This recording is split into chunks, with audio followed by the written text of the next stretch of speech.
सबसे ज़्यादा जिस वजह से ये पॉपुलर हुए, जी अच्छी खबरों में और बुरी खबरों में भी। जी सो जो सबसे पहली पॉपुलैरिटी थी वो ये थी कि उन्होंने अरशद पप्पू, जी जो कि बहुत एक जो एकदम से आया कि उनका कत्ल हुआ और उनके सर से फुटबॉल बना के खेले गए। जी।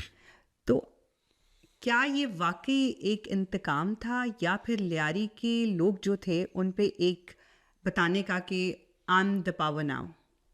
मैं आज पहले तो मैं आपका शुक्रिया अदा करूंगा कि ये सवाल मेरे पे भी बड़ा बोझ था और है। आज मैं इसको क्लियर कर देता हूँ, जो होगा देखा जाएगा। अच्छा। उज़ैर के वालिद का मर्डर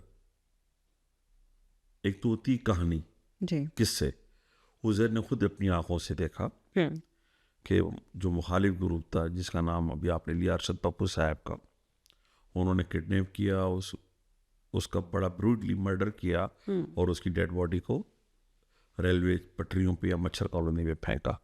तो मुख्तसर ये कि वो अरशद पप्पू ग्रुप को या उनके वालिद को फैज़ बलोच अच्छा नहीं लगता था और उनके जहन में ये था कि शायद हम फैज़ को डिस्टर्ब करेंगे तो हो सकता है रहमान की बैकबोन टूट जाए। बिल्कुल।